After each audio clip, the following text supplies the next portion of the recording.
اعوذ باللہ من الشیطان الرجیم بسم اللہ الرحمن الرحیم۔ عزیز طلباء السلام علیکم۔ آج ہم باب صوم سیرت نبوی خاتم النبیین صلی اللہ علیہ وسلم کی پڑھائی کریں گے۔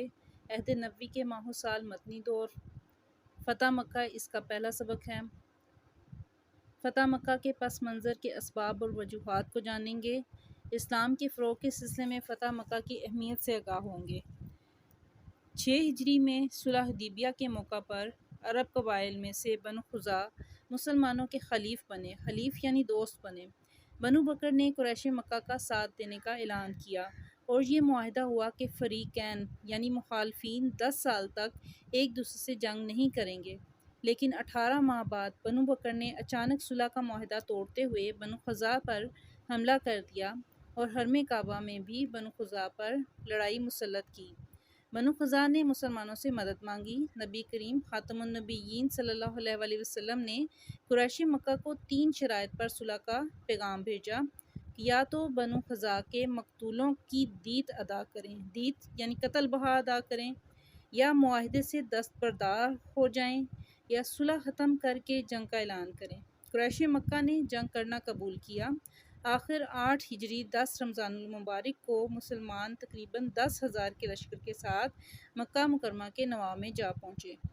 مراز زہران کے مقام پر نبی کریم خاتم النبیین صلی اللہ علیہ وسلم نے حضرت خالد بن ولید کو میمنہ یعنی دایاں حصہ، حضرت زبیر رضی اللہ تعالیٰ عنہ کو میسرہ یعنی بایاں حصہ اور حضرت ابو عبیدہ رضی اللہ تعالیٰ عنہ کو پیدل لشکر کا امیر مقرر فرمایا۔ آپ خاتم النبیین صلی اللہ علیہ وسلم کا پرچم حضرت زبیر رضی اللہ تعالیٰ عنہ کے پاس تھا۔ آپ صلی اللہ علیہ وسلم فرما رہے تھے، آج اللہ تعالیٰ کعبہ مقدس کو خصوصی عظمت بخشے گا اور آج کعبہ کو نیا غلاف پہنایا جائے گا۔ مختصر جھڑپ کے بعد اسلامی لشکر شہر مکہ میں داخل ہو گیا۔ قریش مکہ میں سے ابو سفیان، بدیل بن ورقہ اور حکیم بن حزام جیسے لوگوں نے اسلام قبول کیا۔ یہ بڑے سردار تھے۔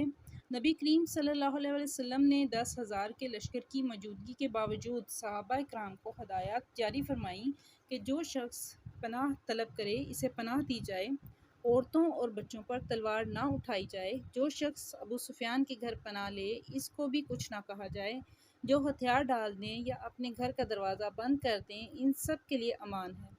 فتح مکہ کے موقع پر حضور اکرم خاتم النبیین صلی اللہ علیہ وسلم پر انتہائی عجز و انکسار کے جذبات غالب تھے۔ آپ خاتم النبیین صلی اللہ علیہ وسلم اپنی اونٹنی قصوہ پر سوار تھے اور آپ صلی اللہ علیہ وسلم کا سر انور اونٹنی کی کوہان کو چھو رہا تھا۔ زبان پر سورۃ الفتح کی آیات جاری تھیں۔ آخر نبی کریم صلی اللہ علیہ وسلم نے فرمایا، آج میں تمہارے ساتھ اسی سلوک کا اعلان کرتا ہوں جو میرے بھائی حضرت یوسف علیہ السلام نے اپنے بھائیوں کے بارے میں ارشاد فرمایا تھا۔ آپ صلی اللہ علیہ وسلم نے تمام اہل مکہ کو مخاطب کرتے ہوئے فرمایا کہ جاؤ، آج تم سب آزاد ہو، آج تم سے کوئی باز پرس نہیں ہوگی، پوچھ گچھ نہیں ہوگی، تمہارے کسی گناہ کے بارے میں نہیں پوچھا جائے گا۔ اہل مکہ آپ صلی اللہ علیہ وسلم کے اس حسن سلوک اور عفو درگزر سے انتہائی متاثر ہوئے اور جوک در جوک مسلمان ہونے لگے۔ فتح مکہ کے موقع پر رسول اللہ صلی اللہ علیہ وسلم کا اپنے بدترین دشمنوں کو معاف کر دینا عفو درگزر کی شاندار مثال ہے۔ آپ نے اس موقع پر اپنے چچا کے قاتلوں کو بھی معاف فرمایا۔ پھر نبی کریم صلی اللہ علیہ وسلم اور حضرت علی کرم اللہ وجہہ الکریم نے خانہ کعبہ کو 307 بتوں سے پاک فرمایا۔ آپ خاتم النبیین صلی اللہ علیہ وسلم نے ایک لکڑی پکڑی ہوئی تھی جس سے بتوں کو گراتے جاتے تھے اور اس آیت کی تلاوت فرما رہے تھے، جاء الحق وزہق الباطل ان الباطل کان زہوقا۔ ترجمہ، حق آ گیا اور باطل مٹ گیا، بے شک باطل مٹنے ہی والا ہے۔ نبی کریم صلی اللہ علیہ وسلم نے بیت اللہ کے اندر 2 رکعت نماز پڑھی اور باہر نکل کر خانہ کعبہ کی چابی حضرت عثمان بن طلحہ رضی اللہ تعالیٰ عنہ کے سپرد فرمائی، حجر اسود کو بوسہ دیا۔ حضرت بلال نے خانہ کعبہ کی چھت پر چڑھ کر اذان دی۔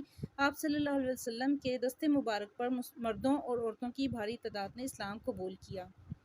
فتح مکہ کے نتیجے میں قریش کے تمام قبائل نے قبول اسلام میں پہل کی، حتیٰ کہ صرف 10 روز میں 2000 لوگ دار اسلام میں داخل ہو گئے۔ دین اسلام کو غلبہ حاصل ہوا، اسلام اور اہل اسلام کو عظمت و شوکت حاصل ہوئی، دشمنان اسلام کی سازشیں دم توڑ گئیں، آپ صلی اللہ علیہ وسلم کی قائدانہ صلاحیتیں رنگ لے آئیں۔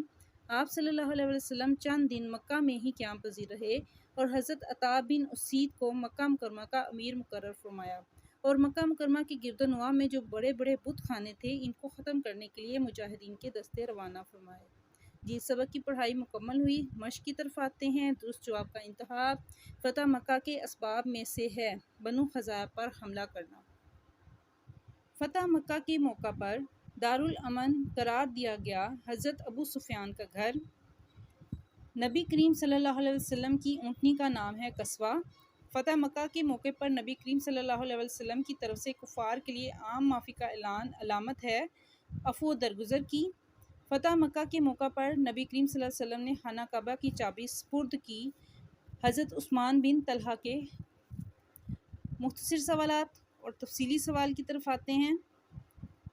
عزیز طلباء، فتح مکہ کے مختصر سوالات میں پہلا سوال ہے، فتح مکہ کا واقعہ کب پیش آیا؟ شہ سرخی ہم لکھیں گے فتح مکہ کا واقعہ 8 ہجری 10 رمضان المبارک کو فتح مکہ کا واقعہ پیش آیا۔ سوال نمبر 2 ہے، فتح مکہ کے موقع پر کن 3 صحابہ کرام کو لشکر کا امیر مقرر کیا گیا؟ فتح مکہ کے لشکر کے امیر صحابہ، شہ سرخی ہوگی۔ فتح مکہ کے موقع پر مراز زعفران کے مقام پر نبی کریم صلی اللہ علیہ وسلم نے حضرت خالد بن ولید کو میمنہ یعنی دایاں حصہ، حضرت زبیر رضی اللہ تعالیٰ عنہ کو میسرہ یعنی بایاں حصہ اور حضرت ابو عبیدہ رضی اللہ تعالیٰ عنہ کو پیدل لشکر کا امیر مقرر کیا۔ سوال نمبر 3 ہے، فتح مکہ کے موقع پر نبی کریم صلی اللہ علیہ وسلم نے عام معافی کا اعلان کرتے ہوئے کیا ارشاد فرمایا؟ جواب میں شہ سرخی لکھی ہے فتح مکہ عام معافی کا اعلان۔ فتح مکہ کے موقع پر نبی کریم صلی اللہ علیہ وسلم نے عام معافی کا اعلان کرتے ہوئے ارشاد فرمایا کہ آج میں تمہارے ساتھ اسی سلوک کا اعلان کرتا ہوں جو میرے بھائی حضرت یوسف علیہ السلام نے اپنے بھائیوں کے بارے میں ارشاد فرمایا تھا۔ آپ نے تمام اہل مکہ کو مخاطب کرتے ہوئے فرمایا کہ جاؤ، آج تم سب آزاد ہو، آج تم سے کوئی باز پرس نہیں ہوگی۔ سوال نمبر 4 ہے، فتح مکہ کے موقع پر حضرت علی کو کیا سعادت حاصل ہوئی؟ فتح مکہ حضرت علی کی سعادت۔ فتح مکہ کے موقع پر حضرت علی نے نبی کریم صلی اللہ علیہ وسلم کے ساتھ مل کر خانہ کعبہ کو 307 بتوں سے پاک فرمایا۔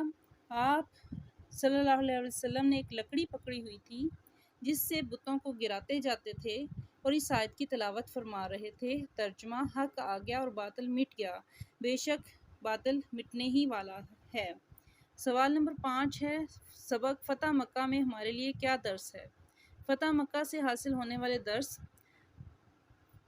اللہ کبھی اپنے بندوں کو تنہا نہیں چھوڑتا، اللہ تعالیٰ کے وعدے سچے ہیں، ہمیں ہمیشہ ثابت قدم رہنا چاہیے، قدرت اور اختیار ملنے پر معاف کرنے کی اللہ تعالیٰ کے ہاں بڑی فضیلت ہے، ہمیں صبر و تحمل، عفو و درگزر اور دشمنوں سے بھی حسن سلوک کا درس ملتا ہے۔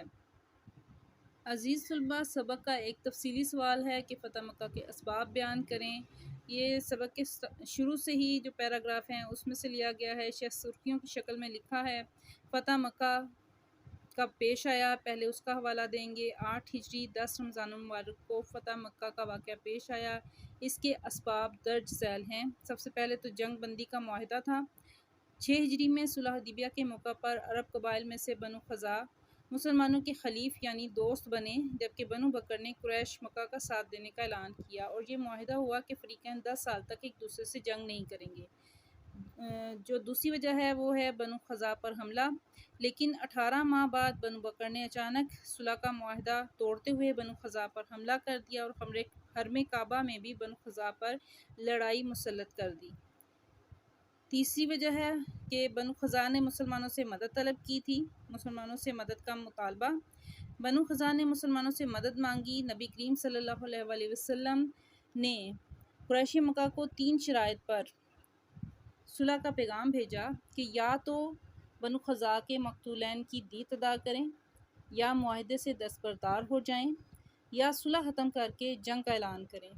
قریش مکہ نے جنگ کرنا قبول کیا، جس کی وجہ سے مکہ کی جنگ ہوئی اور مکہ فتح ہوا۔ قریش سے مسلمانوں کی جنگ ہوئی۔ قریش مکہ سے جنگ آخر 8 ہجری 10 رمضان المبارک کو مسلمان تقریباً 10,000 کے لشکر کے ساتھ مکہ مکرمہ کے نواح میں جا پہنچے۔